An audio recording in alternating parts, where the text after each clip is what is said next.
Yo, yo, yo, what's going on? It's time for this chapter of One Piece 1085, The Death of Nefertari Cobra. This chapter was pretty sick, so let's start off with my original thoughts.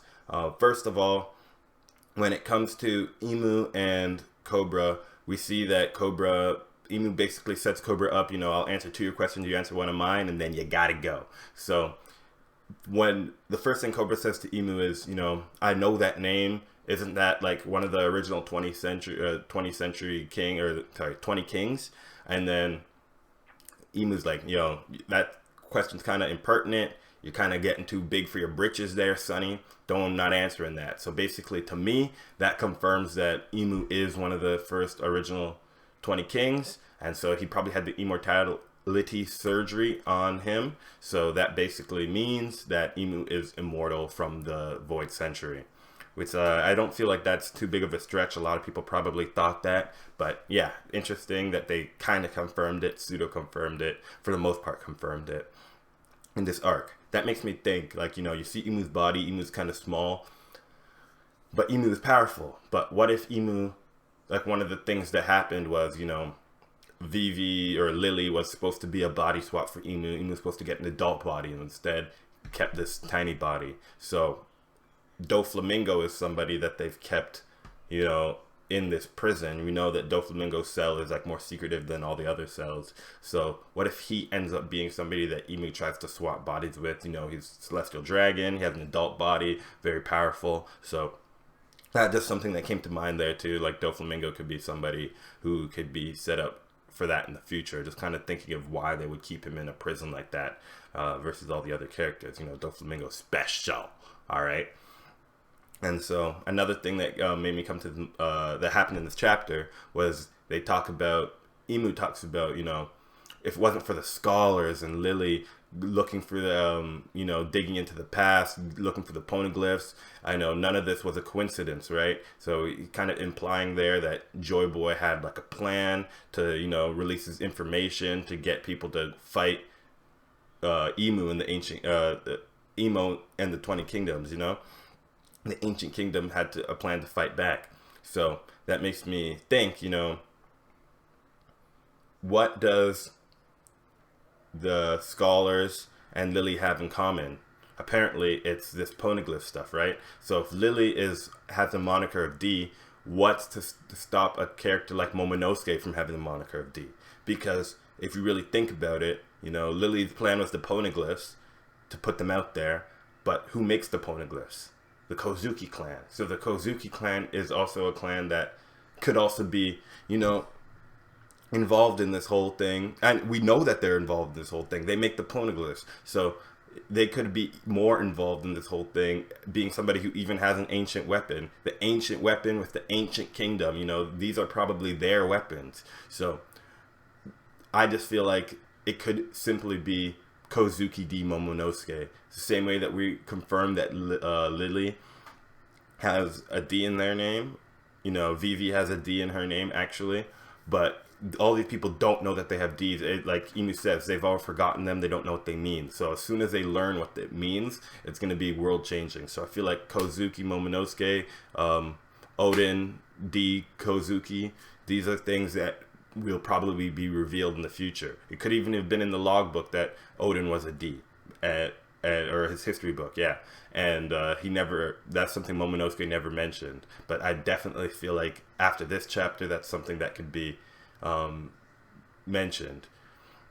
Now, one thing that also came to my mind from this chapter was just looking at Shirahoshi and the other royal family. They have that, it kind of looks like Year Fifth, and it wraps around them, kind of similar to Caesar Clown. And that just made me think, I wonder if their awakening has something to do with that kind of royal crown. That's what I'd call it, from the Fishmen. Is it just something that it's not, you see it on many characters. You saw it on Caesar, you saw it on the Royal Fishman, and that's really it. You see it on Gear 5, Luffy, you see it on Gear Awakening, Lucci. So that's just something that I just was looking at today, and I was just like, whoa, that was interesting. In Lily's ending speech, she says, raise the flag, you know, the dawn is coming. That made me start thinking about Toki and Toki's speech, you know, about the dawn and that type of thing. So is Toki also somebody who is related to the Void Century? We know that Toki came from the past. How far in the past, we're not sure. But that, I feel like that's something that we could get set up. It was interesting seeing Sabo attack the Gorosei members. So now we do have confirmation the Gorosei members are formidable. Basically, Sabo uses Fire Fist on the Gorosei, and they kind of like take it face to the face. And then he uses a move called Smothering Mate, and it attacks. He basically tries to attack Imu with it, but the Gorosei members like transform. They all seem to have mythical zones and block Imu, and they basically don't take any damage. So now we know going into this Egghead arc that the Gorosei member plus Kizaru are going to be fighting, you know, the Straw Hats. So probably the Gorosei member will be fighting Luffy, and then considering Luffy and Zoro were next to each other, I feel like Kizaru could be fighting Zoro. Zoro does need to get a matter of revenge on Kizaru. I wonder if he'll mention that, but I think that would be an interesting fight. The King of Hell versus the King of Light. So that's interesting. We do find out in this chapter that, I guess after the admirals were fighting the Revolutionary Army, because of Fujitora, for some reason, the Revolutionary Army and the slaves were able to escape. So Fujitora and Ryokugyu fight amongst themselves. I still feel like Fujitora won't quit the admirals. That is, I guess, a possibility, but in my head, I feel like he's somebody who's always going to try to be an admiral, work on the side of the Marines, but, you know, do his own justice at the same time. He's like well, I guess if Aokiji left, maybe Fujitora could leave, but I honestly hope he stays in just so he can be someone who fights Zoro, if I'm being honest. That's my main agenda when it comes to Fujitora staying in the admiral position.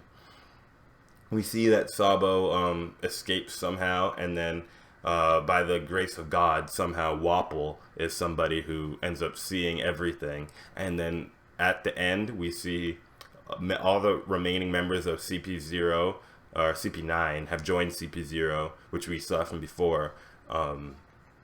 And the members who aren't there are Kaku, Stussy, and Lucci. So I don't know if they've headed to Wano, if that's why they're not there right now, or what the deal is necessarily with that.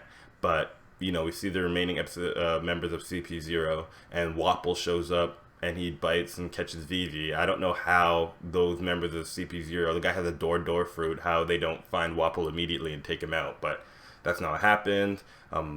So basically Vivi, Wapol are about to make their escape, and we know that they end up with Big News Morgans. So interesting enough.